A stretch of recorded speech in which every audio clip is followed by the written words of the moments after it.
All right, welcome back to another episode of Toon'd with Jim Cummings. Today, our guest is Kevin McNally. Thank you very much for joining us. It's my pleasure. Ditto. Well, thank you for being here. This is wonderful. Pleasure, yeah, you were just in the neighborhood, and I know it's wonderful. And we've met a few times recently at Comic Cons, and so thank you for inviting me. It's really nice. Well, I'm glad you can make it. Yeah, It's a beautiful thing. Nothing else to do. That's right. That's right. Well, you kind of like me. We're con men these days, aren't we? As in conventions and con men, and the other and all the applications apply. Yeah. But it's fun stuff. It's a fascinating world, and I've got to meet some amazing people. About you, of course. I remember once sitting, and opposite me were a Tinkerbell, Thumper, and Bambi from the original movie, and I thought, who else gets to meet these people? Yeah. And I have to say, the very young incarnations of Tinkerbell, Bambi, and Thumper, obviously nowadays. But I've met some people, and it's a nice group of people that you keep on re-meeting, and you meet in different places, and the travel's great, and the friendship's great, and I love it. Yeah, I do too. There's a certain camaraderie. There is. Camaraderie is a very good word, I feel. For that. Yeah. And it's if someone has too many people, like if William Shatner shows up and eats the show, you're going, well, he's a really nice guy, that bastard. Yeah, I fortunately never managed to have my blood sucked by William Shatner. So, but I'm sure, having said that, I've opened up a whole bag of worms now. Yes, well, I hope so, and you heard it here first. Well, of course, the thing that often happens to me that really blows me out is that I've been in a couple of episodes of Doctor Who, both the classic back in the 80s and Flux last year. Of course, I get invited along to a lot of those, but if there's a recent Doctor Who there, I've sort of had it. I'm sitting there twiddling my thumbs while they have lines around the block, Right, but quite rightly so. But little things like that can happen. Yeah, that franchise has been going 60s? 60 years, yeah. It is. Yeah. I remember because I was just turned 7 when I accidentally saw the first episode of it. Accidentally. I like that. Well, I tell you what happened. Because it was on the radio, so that was the TV, black and white. Yes. My mum used to take me out shopping on a Saturday afternoon. We'd get back in time for me to see my favorite show, the Telegoons, at 6:15. And we got back, and of course I was 7 years old, so I didn't pay much attention each week. And he said, and now a new program, Doctor Who. And according to my mum, I went running, crying into the kitchen, saying, the Telegoons aren't on. There's some stupid doctor. And she said, well, go and watch it and see if you like it. You never know. It could be a 100-year franchise. It could be good. And, and then I was hooked for the next 30 years, Wow. Yeah. And until today, in a minute. No, it's extraordinary. I can't believe we're never one of the Doctor Who's. I share your disbelief, Jim. Yeah. And I have slightly more acrimony in my disbelief. I would think so. But it's a funny thing, actually, about those parts, because I would love to have been Doctor Who. But I remember once there's a very famous TV procedural that's quite popular over here on Acorn and BritBox and stuff. And I'd been in it a couple of times, and the leading detective decided to retire. So I got a phone call from my agent saying, John's going, and we'd like you to know Kevin is on the shortlist as his replacement. Well, I really don't enjoy procedurals very much. So I said to my agent, can you phone him back? And in the same tone of voice, ask them kindly to take my name off that list. Because I couldn't imagine spending 6 years going around saying, so where were you on the night of the 14th? And in what position did you find the body? Lovely, people enjoy it, but I wouldn't enjoy being it. Right, yeah, a little too cookie cutter. Yeah. Cookie cutter, particularly good phrase. I think. Yeah. Well, you probably enjoyed the challenge of the stretch, the this, the that, right? I do enjoy that, and so I'm much more interested in playing more colourful characters. Yes, I think. Yes, well, that's and I'm sure that's the case for you as well with your extraordinary range of voices. I must tell you something about the voices, actually, because I'm quite recent to voice acting. The way it happened was quite extraordinary. Just before lockdown, I thought to myself, why is nobody taking full advantage of this beautiful mellifluous voice that I have. So I went out and I spent. I was just going to ask that. I spent a lot of money on recording equipment. Oh. Then lockdown happened, and all of the agents were being phoned up. Can anybody record from home? And my smug little hand went up in the air. Oh, yeah. And I became a voice actor, which I'd never really. I mean, I'd done bits and pieces. Sure. But I just did my first cartoon. I'm on the second series of that. So really, really interesting development to have happen later in life. I know, that is wonderful. And if I'm not mistaken, let's see, what is the name of this famous cartoon? The Wing Feather Saga. Yes. Wing Feather Saga. Right. It hasn't got huge distribution, but the people who like it love it. Mm-hmm. I'm just hoping one day I get to replace somebody in an iconic character. I'd love to play one of those iconic characters. Yeah, I agree. Yeah. Do you have a specific one in mind? Well, I'm very, very keen on all of the Looney Tunes. Oh, So, that's good. I'm not many of them, so have at it. Well, you're no, but you're Well, I'm Taz. You're the Tasmanian Devil. Yeah, and Gossamer. Oh, yeah. Yeah, see that you have to practice. Yes, I can see that. Yeah, a lot of memorization. Yeah, of course. Does the go first? No. Save it for the last. You got it. No, that's not even the right sound. Okay, don't ever do that again. Thank you. All right, well, that's about it. Yeah, for okay, today. cheers. Been We're really good. nice to meet you all. Yeah. Oh, that's good. That's good stuff. Yeah, hopefully. Well, we'll see. I'm interested to know what recording gear you purchased. Oh, yeah. Oh God, it's called a Pro Max. Oh, It's a little intermediary box, and you can either record onto a USB or you can direct it through one of those applications on your computer. But it just stops you using crap stuff like your phone. your phone, yeah, because and putting your head under pillows and stuff. I got a nice wrap around. right.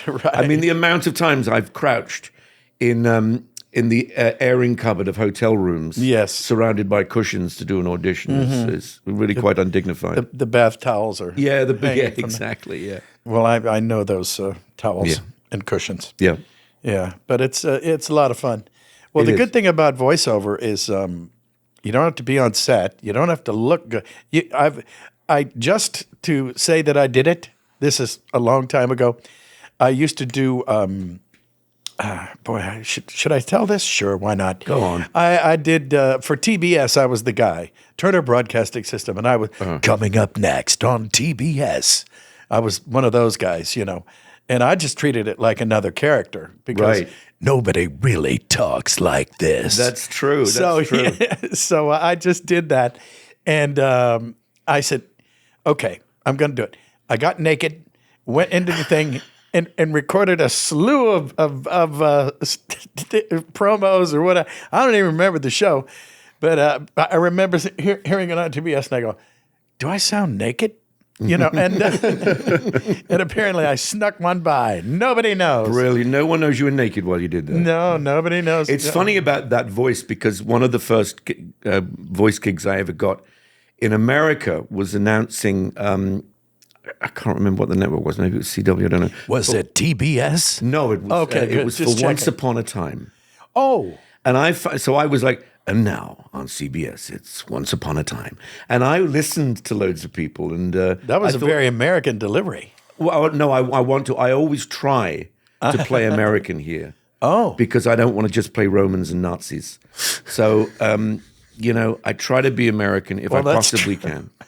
And most of the TV work I've done here, I've played American, so that's good. That is good. I enjoy it as well because you're adopting a whole new nationality, a whole new personality, a whole new voice. I love it. Yeah. Oh, that's great. Yeah. That's really good. Well, I've been pigeonholed. It's in any number of cartoons and movie Princess and the Frog. I was a Cajun. Because when I was a kid, I was a deckhand. I'm born in Youngstown, Ohio, but I moved to New Orleans at an early age, Right. out of high school. And the only job I could get that I could eat that day, I think I've said this before a few times, but was when you get a deckhand on a riverboat, because they have a galley there. There's a kitchen. You can eat. Food all day. So I said, well, I'm out there. And then I discovered that I was even though everybody was born in America, most of them were from Louisiana, and they talk like this. That's the way that they talk, and and I'm going to tell you, boy, you go there, you get that boundary bread tree. Get on back here. And I said, what the hell did you just say? Yeah. So I picked that up, and you pick those things up, and Yeah, and put them in the bank. And you store never them. know. You never know. So that guy's. I must say, being in Tupelo, Mississippi recently, which I'd never been to, it was the first time in my life in America, and I've been coming here and working here for 25 years now, Sure. that there were people who were speaking to me. I didn't understand what they were saying to me. It's such a strong accent, but I was trying to get it in there and think, well, one day somebody might ask me to be from Mississippi, Mm-hmm. So I've got a little voice print now of that accent, yeah. One of my favorite thing, and it was Tennessee Williams wrote it. Oh gosh, which one was it? It was Orson Welles was in it, Michael Caine, and it was my favorite thing. Oh, what is the name of it? It's a very famous movie. Anyway, he was it Orson Welles or anyway, it was Michael Caine, and he said, "Well, I don't know about y'all, but looky here, y'all, I'm going down, and I've had enough of this, y'all." And it was just made you mad enough to smack your grandma. I it was, want to see that. You've got to remember that for the end. Yeah, I well, want to it was see a that. Tennessee Williams. I have never, ever seen Michael Caine attempt any accent other than his ingrained Cockney accent, which is fantastic. Yeah, I But thought the it was idea great. of Michael Caine going, you know what they say down there, yo, not a lot of people know that. It might be quite interesting to watch. Yes, it is. It is. I wonder if Orson was trying to do a southern accent too. I don't Or was he just trying to sell more wine? Yes, probably so. Yeah. It was either Orson or oh gosh, I can't think of the other guy's name. If it's we painful. weren't on air, I would be looking it up now. Yeah, if we're in a bar, I'd be like this. Yeah. Well, Shit, yeah. Oh, look, I can actually watch it online. It's great. yeah. Well, we'll be in a bar soon, so. Yeah, exactly. We'll do Yeah. that. Well, the mystery will be closed before too long. So this is one of my favorite things. We were talking about it earlier when Chris Farley from Saturday Night Live met Paul McCartney. He said I can't remember the exact intro, so he goes, "So anyway, you're Paul McCartney and everything, right?" And Paul goes, "Yeah, that's what they're telling me." He goes, "You are a Beatle." He goes, "Oh yeah, it was a Beatle." "What was that like?" He goes, "That was good." And that was it. And he goes, "Wow." So Brilliant. It's so very good Paul McCartney, by the way. Oh yeah. Well, yeah, no, I like Paul's voice. It's great. Oh yeah. Yeah. Yeah, well, every American that was our first introduction to Liverpool. To the, yeah. Yeah, not to England or Cockney or any No, Cockney. no. Everybody, I mean, I was doing Cockney since I was a month old. Really? But Really? Liverpool, I hear, I've never seen it because it's probably white now. The first time the Beatles appeared in the America, they were introduced as, and now Cockney rock band, the Beatles. Oh, which really? John was furious about. I would think. Because it's the exact opposite of No. Liverpool.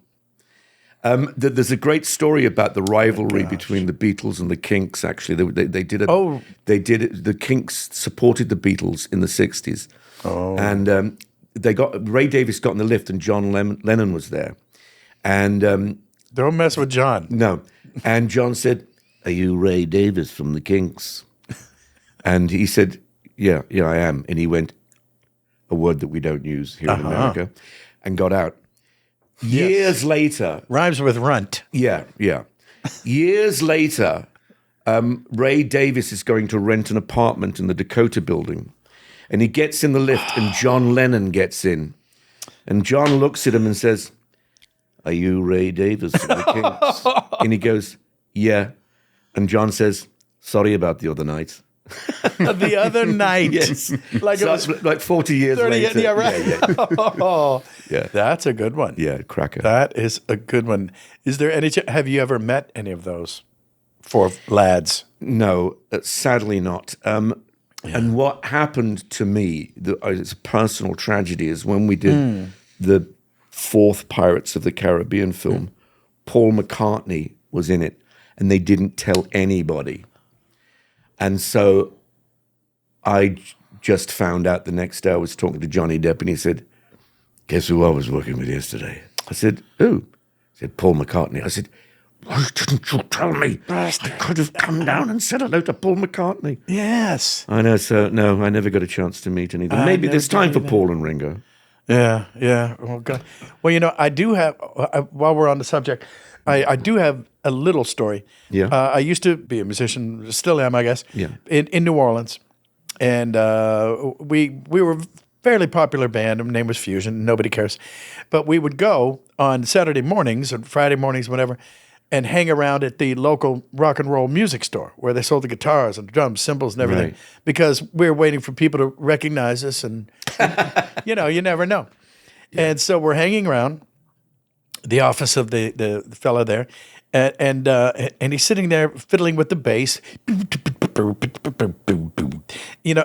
I notice that he's playing it upside down because he was right-handed, and I said, and that's a left-handed bass that you're playing. He goes, "Oh yeah, well Paul's left-handed," and there was a fellow that worked there named Paul Williams, and I said, "No, he's not." And he plays a Rickenbacker, and he was in this horrible show band called the New South or something, and they all wore vests and had big wide mutton chops and very dated. And I said, "No, he doesn't." He goes, "Oh, he's been playing bass all his life. He's he's recording actually." "What do you mean he's recording? What, tie a yellow ribbon around the old oak tree?" "I think it's been done." And he said, no, he's over at C-Saint Studios. He's recording a new album. A new album? Oh, so he's recording a new album. How about his first album?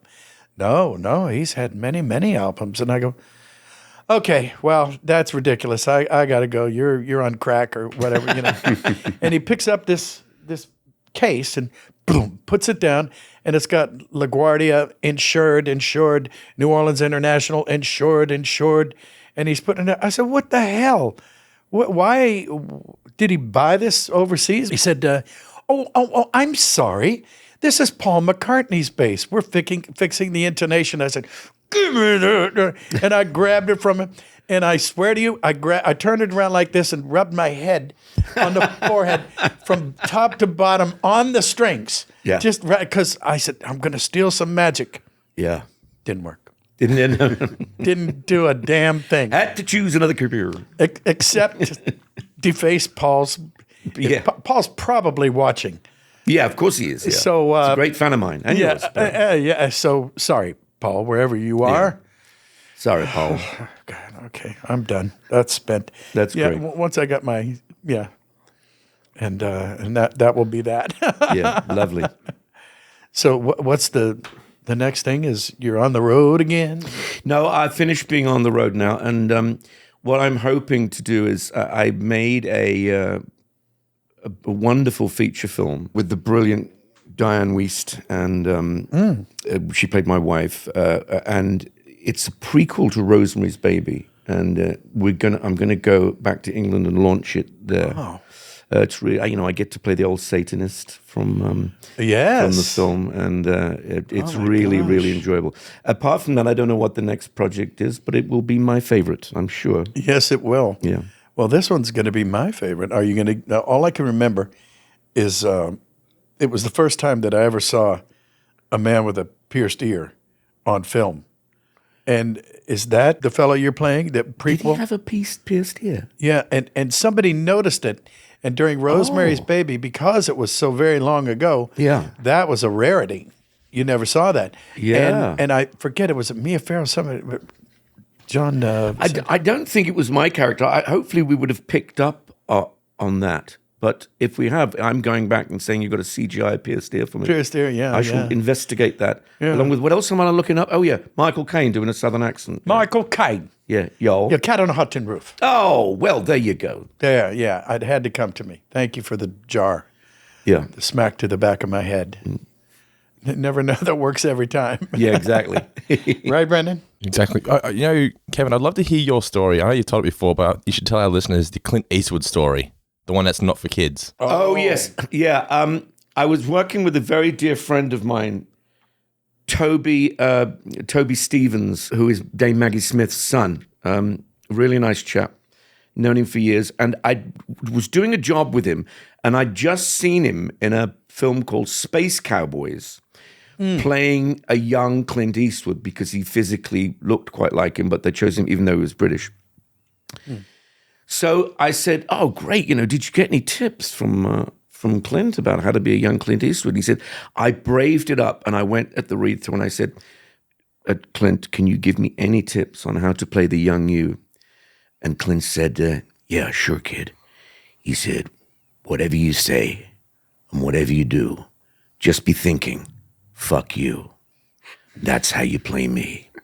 And you look at him and you go, "That's absolutely right." Yeah. Because he can say, "Hi there, how you doing?" And it He's just comes going, across. "Fuck you." Oh, gosh. Yeah. It's a lovely story. Yeah, that'd make a good tattoo. Yeah. Whatever you do and whatever you think, Yeah. whatever you do and whatever you say, just Make think, it- fuck you. Yeah. I'm How going to did you go. develop the US accent? Was it an easy one to pick up? What is the most challenging accent to try and pick up? The interesting thing is I started out in theater doing new American plays. And it was at one point that an American friend of mine came up to me and said, "Listen, Kevin, you're doing these plays from all over America and you always use a New York accent." He said, you got to find another accent. So it was that point that I was then about to do Glengarry Glen Ross playing Ricky Roma in the West End. Oh. So I purposely tried to learn a Chicago accent, and I found out that learning a Midwest accent is a great starting place. But the advantage we as English actors had was that we grew up totally immersed in American movies, which isn't the case the opposite way around. So I grew up just with the movies. Those are the accents I heard. And when we played in the playground, we played in, varying degrees of competent American accents. But so it's been with me all my life, really. And I certainly, I tell you what I did find challenging. I played a role a few years back of a guy from Boston. And I had to work really hard on that because I found it immensely difficult to learn a Northeast Coast accent that wasn't New York. Yeah. Yeah, you're right about that. It's a mishmash. It's really tricky. Yeah, I agree. And, there's very strange R's in it as well. Yeah.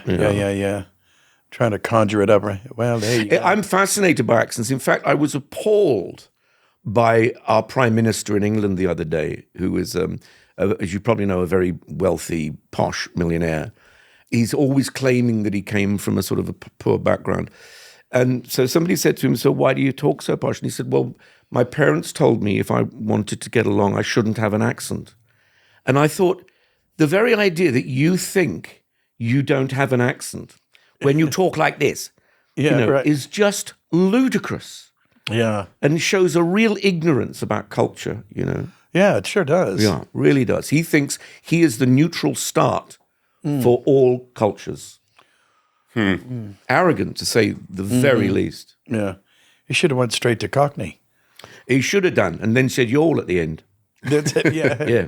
Yeah. that's Hello, true. I'm governing y'all, Yeah. and I'm doing it very badly. Jim, what's your favorite British accent? My favorite British accent, probably Liverpool. Yeah.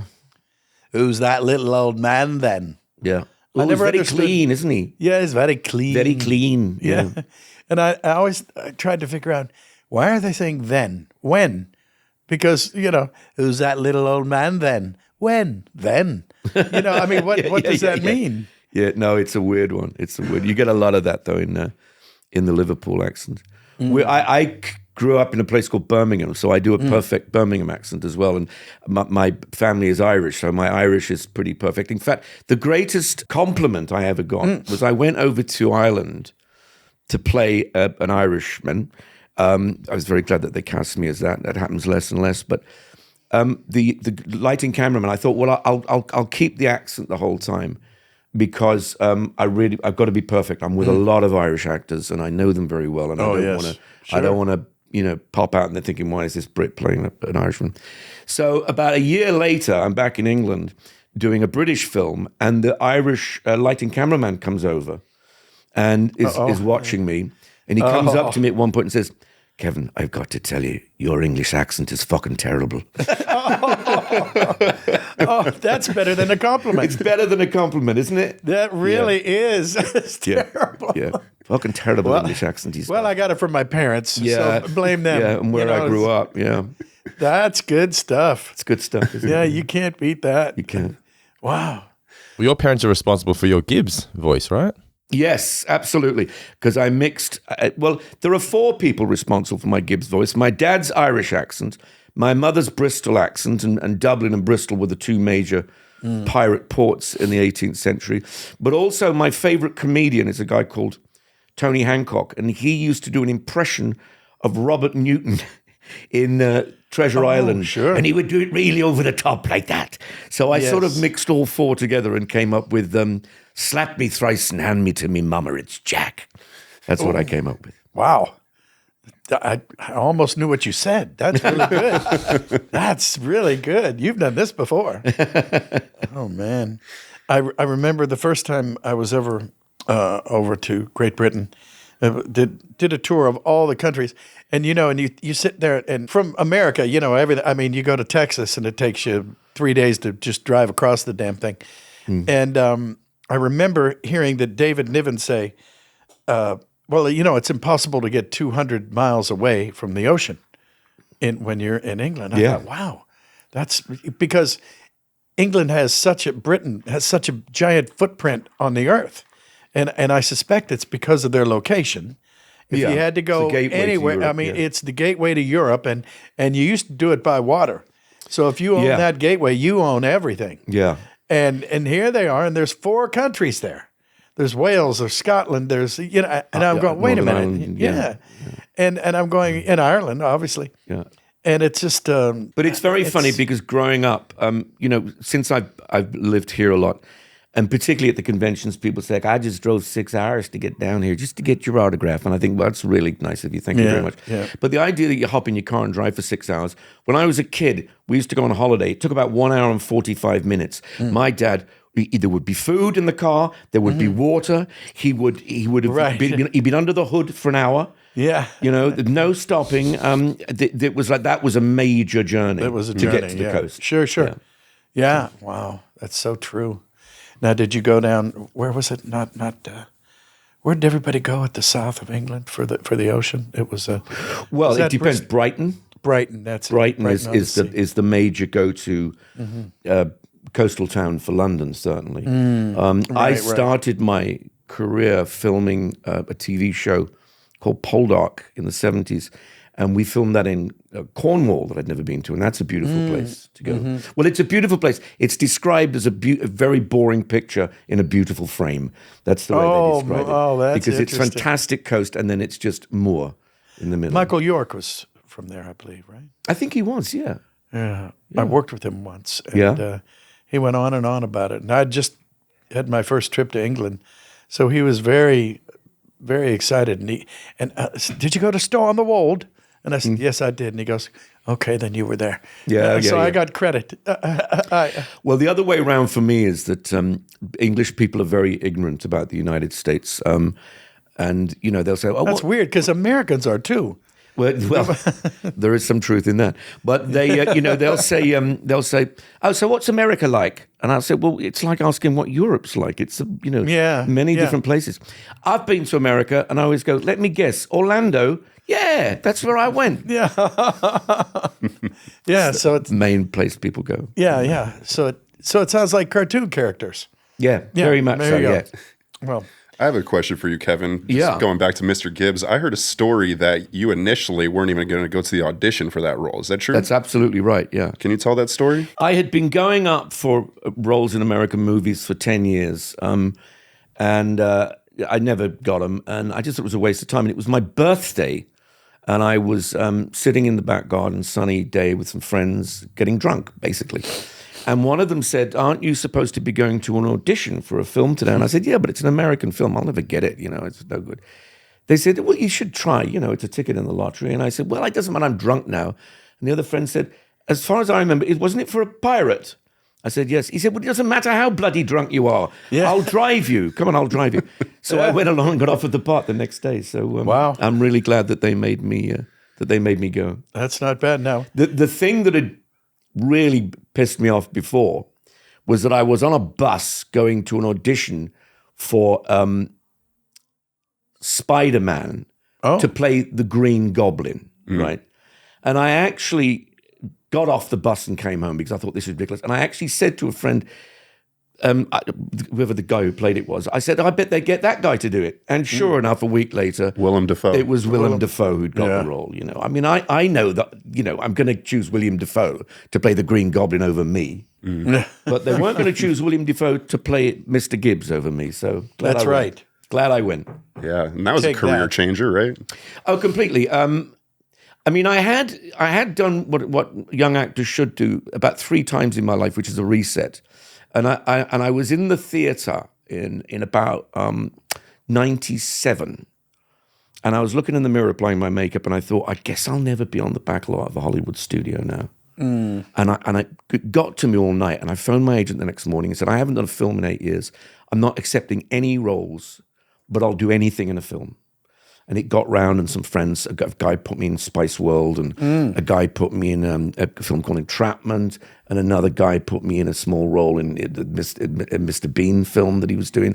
So I was back on the list, as they say. Yeah. And that's when I did the Irish film with Joan Allen. So I was working with more international people. And so I started to get better parts. And then I was on the list when Mr. Gibbs came up. Oh. So you have to help yourself as well. You know? I think you can't just drift on and hope things will happen. You have to see where the little holes are or where the flaws are. And how can you make that better, you know? How can you make yourself more employable? Yeah. Well, that's good advice for the folks coming up out there. Yeah, no, absolutely, and I like to do that because more and more as I've got older, over the last 10 years, I teach a lot more now, and I work with a particularly good company called Reel Scene, where I direct their final films because they come out of it with a show reel, professional photographs, and a short film that they star in. So, Oh, wow. it's a really nice little package that they get, and I love that. They just give me a crew and a cast and a script, and they say, Oh, wow. shoot that, and I have absolute confidence. That's lovely. Yeah, Sounds like a that's great really time. good. It's really good time, yeah. Yeah. And last year, it was great because it was quite a big group. So we did 4 related sci-fi shorts. And sci-fi is my genre. It's the one I love so much. In fact, have I mentioned my book yet? Why, no. Yeah. Tell us more. I have written a sci-fi book called Sons of Soul. Get it on Amazon. That's all I'm Sons gonna of say. Saul? Sons of Soul. S-A-U-L? No, S-O-L, as the name of our son. Oh, okay. So get it on Amazon. Very cheap. Very cheap. If you ever bring it to a convention, I'll sign it for you. That won't be very cheap.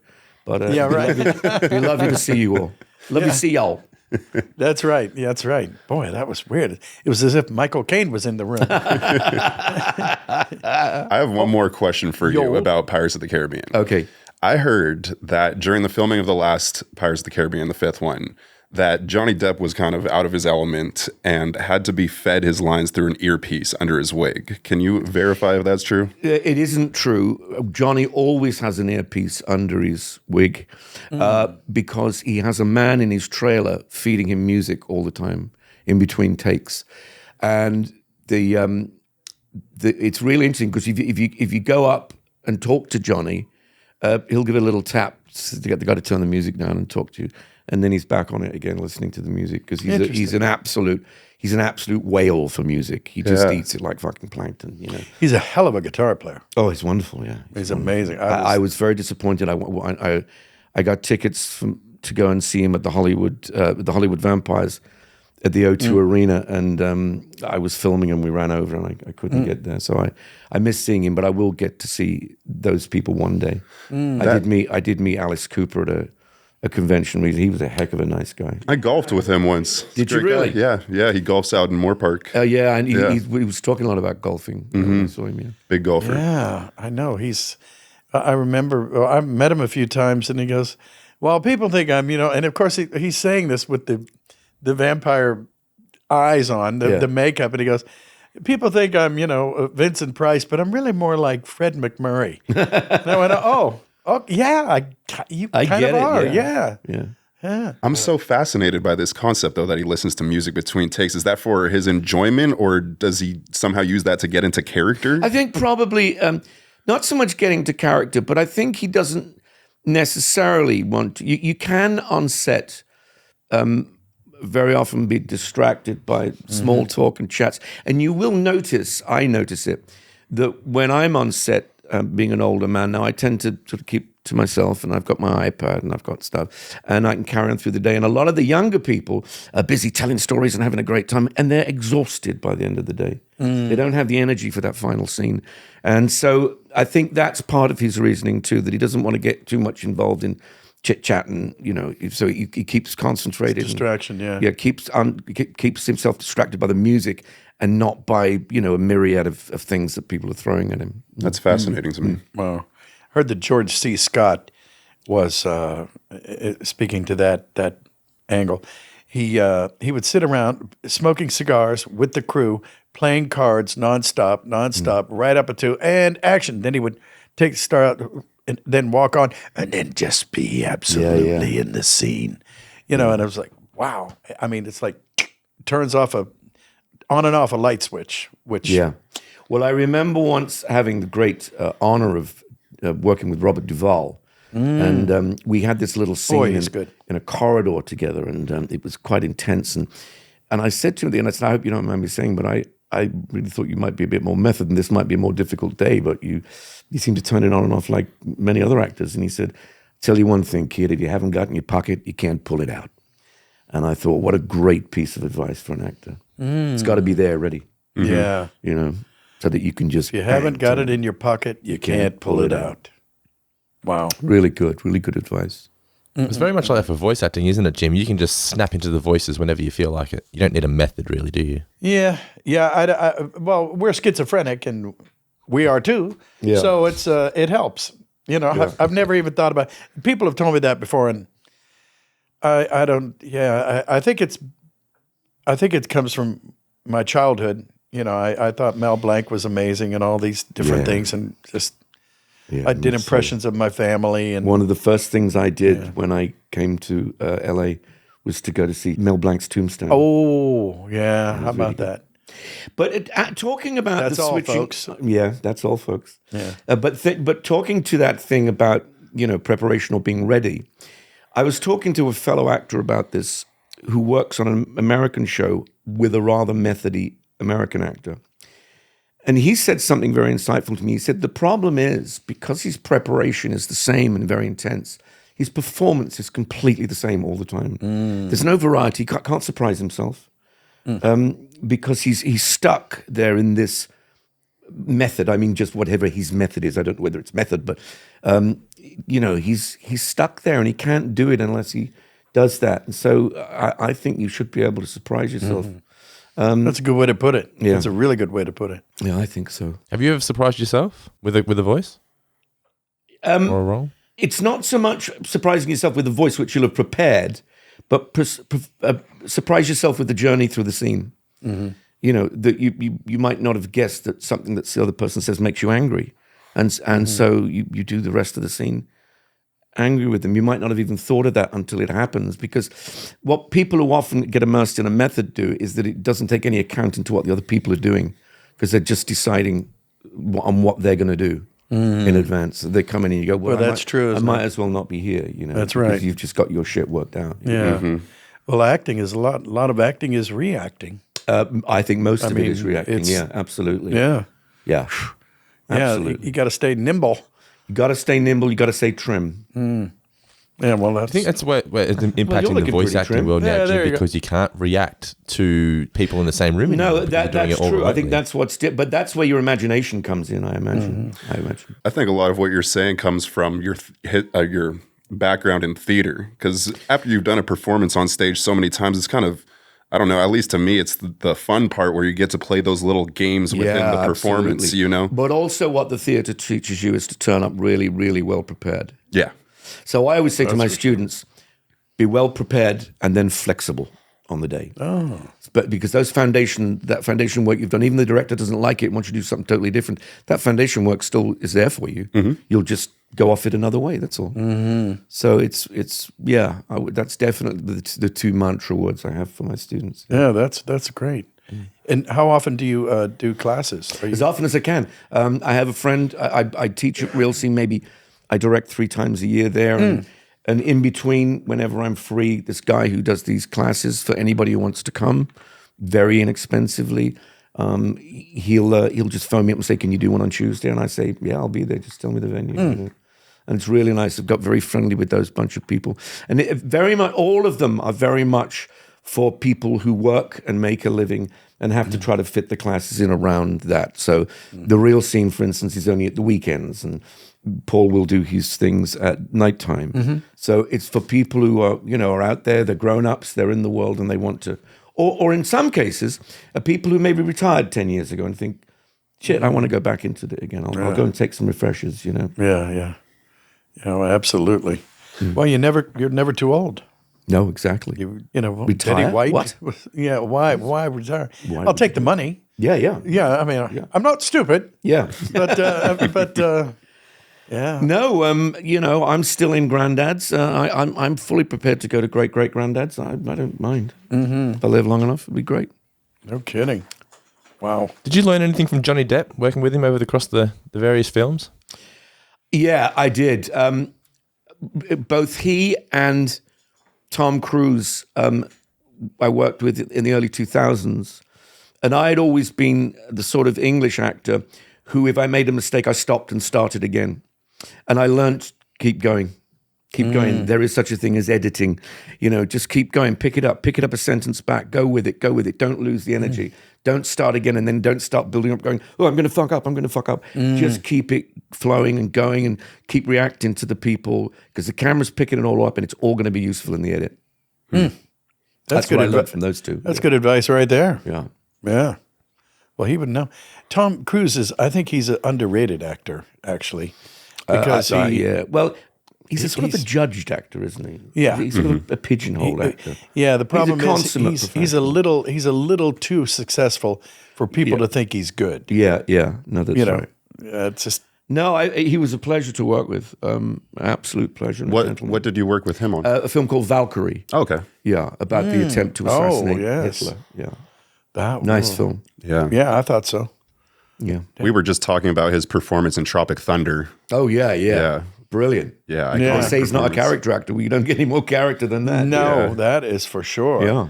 Brilliant. Another underrated movie, just on a little tangent about Tom Cruise, that I thought he was so underrated in was The Edge of Tomorrow. Did you ever see that movie? I love that movie. It's one of my favorite movies of all time. I know Angela Riseborough very well. She played my daughter on stage a couple of times, I think. And really? I thought that was a great film. And, just a two-hander. I mean, it was just amazing. Absolutely amazing. Yeah. Yeah, I just well, it's my genre, sci-fi as well. So I love sci-fi. I told you about too. my book, Sons of Soul. You can pick up very cheaply on Amazon. Now, what's the name of it again? Sons of Soul. Oh, well, there you have it. Yeah. It's almost like there's a link for it in the description of this podcast. Yes, there might be. There better be. Oh, man. Oh, that's good stuff. What are some of your favorite sci-fi films growing up? Well, the greatest one, 2001: A Space Odyssey, of course. Planet of the Apes. I'm really into hard science fiction, and my book is very much an homage to the golden age of science fiction. Robert Heinlein, Isaac Asimov, Arthur C. Clarke. Good world building, proper science, no fantasy. So those are the films that I love. But I even love going back. I suppose I got suckered into it when they were repeating all those 50s George Powell films on British television in the 60s. So, Destination Moon and things like that was wonderful. Well, people, it's been put forth that Isaac Asimov basically designed the lunar landing module when they did land on the moon. Yeah. I don't remember the book, but they said, well, they had to make it as a tripod, and it had to have shock absorbing thing to it just because. I mean, and then people went, I don't know, 20 years later, yeah. 20 years later, there was a tripod. Yeah. There was one, it's landing and it's going like that because uneven terrain. Uneven terrain. You don't know what the terrain's going to be like. Well, they say that science fiction always precedes science fact. Yeah, absolutely. So I think the other great thing about science fiction was, and Stephen Fry, if you know who he is, was very kind enough to write a little bit of blurb on my book. And he said, like all great science fiction, futuristic stories tell us more about today, about heroism, love, adventure, and the world we live in today, but it does it in a very ornate way. So I think that's a really nice description of what science fiction is. Yes, it is. Well, I'm a sci-fi guy. Robert Heinlein. That was one of my, yeah. Do you know the most wonderful thing happened when I finally got my book published, and I sent it to this guy, and he was a designer, and the designer came back to me and said, "I've just found out that the image of the spaceman running on the front of the original Have Spacesuit Will Travel has just come into the public domain. Would you like it on the front of your book?" And I said, "Damn straight, I would like it on the front of my book."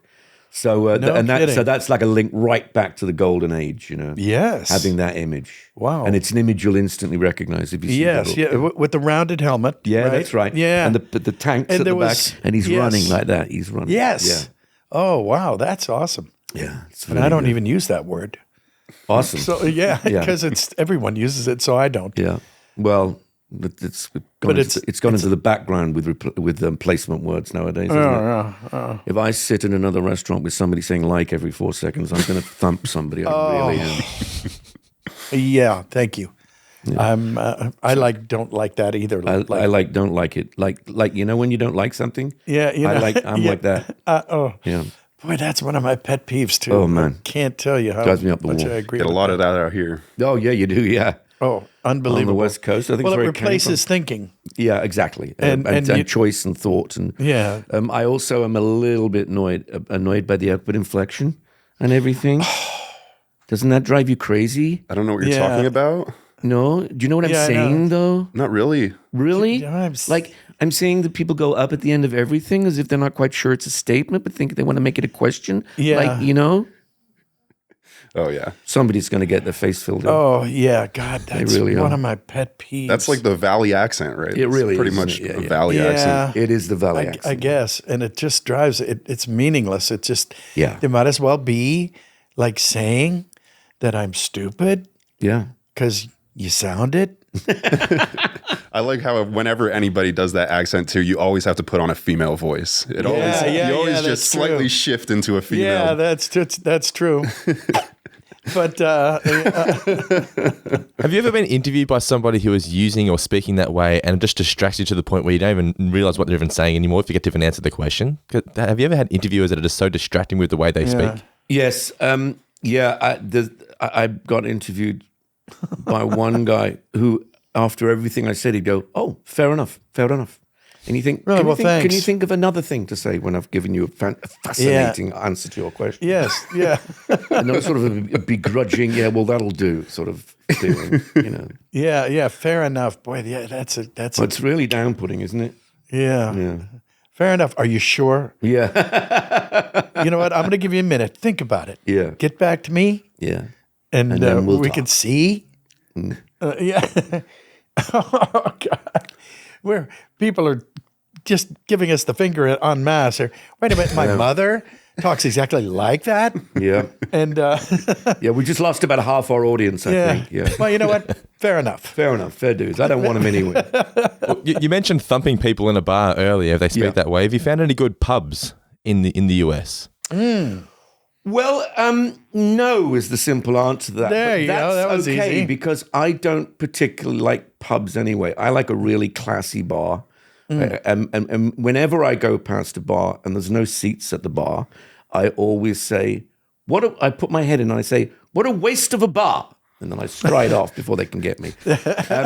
So I really like a classy, low-lit joint, but preferably playing, some Sinatra. I was going to say a piano in the background. Some nice wine, and that's the way I like to chill. Man, I like that. I like that.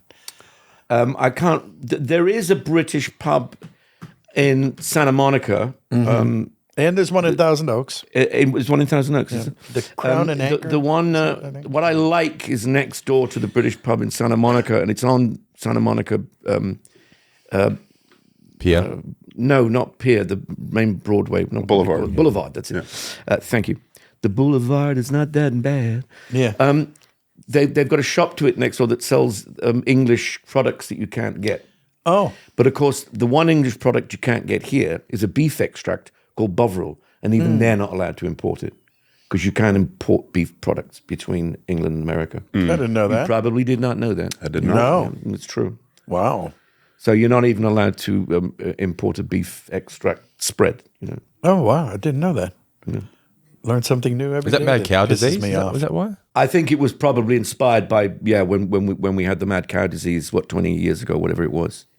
30 years That's why ago. my wife, she's British, she's still not allowed to donate blood in Australia because she was in the country at that point in time. Is that right? Yeah, Wow. yeah. I've heard that. Wow. It's extraordinary. That's not fair. But getting back to pirates, though. Yeah.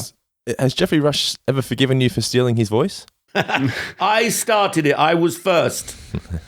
And he turned to me and he said, "God damn it, that's the voice I was going to use."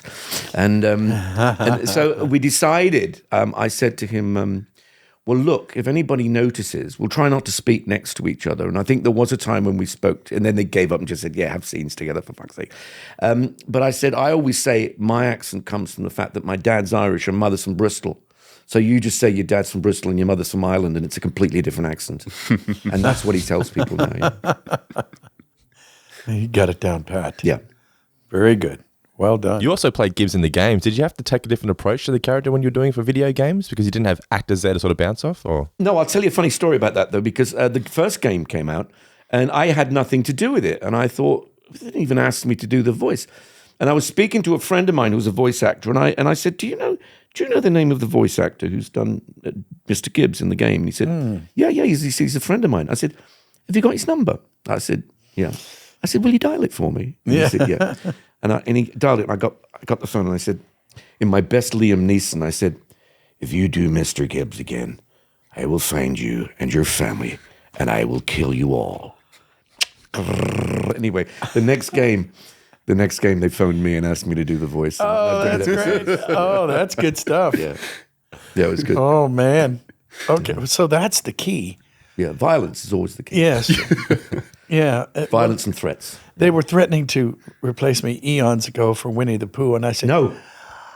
I wish you would try. Thank you. I was going to ask you to do that for me It's today. not anyway. going to be pretty.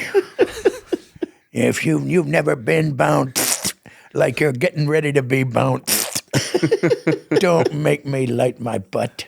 Oh, no, wait, that's Ray from Princess and the Frog. Yeah, they got Anyway. a different one there. Yeah, right. Fantastic. It's great to hear those voices. Oh, well, it's something that used to get me kicked out of class. Was it? Yeah. Oh, crazy. Yeah, I mean, just for the record, I had a teacher throw me up against the locker, and because I was in speech tournaments, and I would do pretty well. Yeah. And a teacher who used to date a cousin of mine, so they lived across the street. So she, I knew him from his relationship with her, and I'm sure I was annoying as a 7-year-old, and there I was as a 15-year-old, and he goes, "Let me tell you something, Cummings.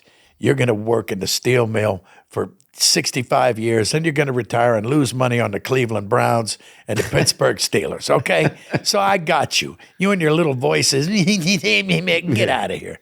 So I sort of ended up giving him the finger in a spiritual and mental way. Wow, that's And, so similar, man. I had this. Yeah. I had Did this you? biology teacher. Yeah, and don't you find that people downplaying you, telling you to shut up and sit in the corner? Oh, you're going to pay for you're that. gonna pay for that. You're Well, going to brag. You know me. I'm a bit of a chatterbox, as you may notice, and I used to chat. And he'd go, and I remember once he said to me, McNally, you're never going to amount to anything. Now shut up. And I remember thinking, oh, get you. Yeah. Yeah, see, that amounts to inspiration.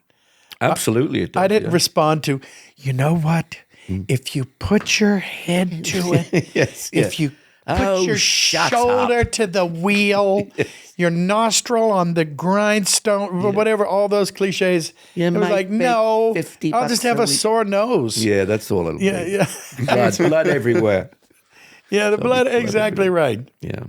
So, yeah. Well, revenge is supposedly the best. Sweet. Yeah. It's the best revenge. Yeah. Is the best success the best revenge? Yeah, absolutely. Is that what happened to you, Brendan? Always. But I'm actually sitting here. You did Pooh before, and I'm thinking, what would a conversation between Gibbs and Pooh sound like? That's what I'm just trying to vision in my head right now. We could find out. Yeah, well, I suppose. Do you have a smackerel of honey about you? We don't tend to keep honey on the ship, Mr. Pooh, but if you behave yourself, I might let you have a mackerel later. A smackerel? You'll get a smackerel if you're rude to me again, Mr. Pooh. Now get back to scrubbing that deck. Aye, aye, sir. Good. He's a time good to lad, bounce. really. He's a good lad, Winnie. We could really take that down into a terrible, terrible place. We really could. Yeah, I was about to go there, but then I thought, better not. I know. Well, I'll terrible see you bounce later here. in me cabin. Yeah. All right. Good night, everybody. All right, that's it. All right. Oh, good stuff. Excellent. Sort of. We on this podcast we usually do a voice swap since we kind of just did it here, and how it works is Jim will do a voice or a line of one of his characters, and then would you mind doing that same line as Mr. Gibbs? Of course. And then we can do vice versa. Yes. I think we should start with Darkwing. What do you think about that? Okay, sure. Darkwing Duck. You might know him, you might not, but he is. I do know, yeah. He's coming back, so I hope I didn't let the cat out of the bag. Too late. Anyway, I am the terror that flaps in the night. I am the terror that flaps in the night. Wow. Yes, he Okay, is. so I will do one now for you, and you've got to do it as Duckwing, yeah? Darkwing or Darkwing. Okay, Darkwing it Duck. is. It's my favorite line. Slap me thrice and hand me to me mama, it's Jack. Slap me thrice and hand me to my mama. It's Quack. Jack, sorry. Excellent. That's good stuff. Yeah, great. Oh, man. Who has more fun than us? Yeah. And we get paid for this, by the way. Yeah. No, we don't. Not really. But man, this is the stuff that used to get you kicked out of class too, right? Oh, yeah. Yeah, absolutely. Absolutely. Trying to Joke's make on- people laugh. Yeah. Life is good. Yeah, the lapels of my jacket were always the first to go. Get out there, McNally. Oh, yeah. That's true. Yeah. Now, you had uniforms and all that. I would think. Yeah. I went to what we call a grammar school. So it was all boys and we were all in uniform, and it was pretty rotten place to be, really. Yeah. Especially without girls. But especially without girls, yeah. Yeah, that didn't help. Yeah. Oh, man. I went to one of those in 5th and 6th grade, and I actually really liked the fact that there were no girls. It was, Really? it was like you're young, you know. It's like a distraction. Yeah, I You know, guess. we could all roughhouse with each other. Well, and, it's just later on you think, actually, where are the girls, you know? yeah, later on Yeah, for sure. yeah. Yeah. By 8th grade, you go, Yeah, exactly. We could do with a girl or two in this class. I didn't mean that to sound like Christopher Walken. Yeah.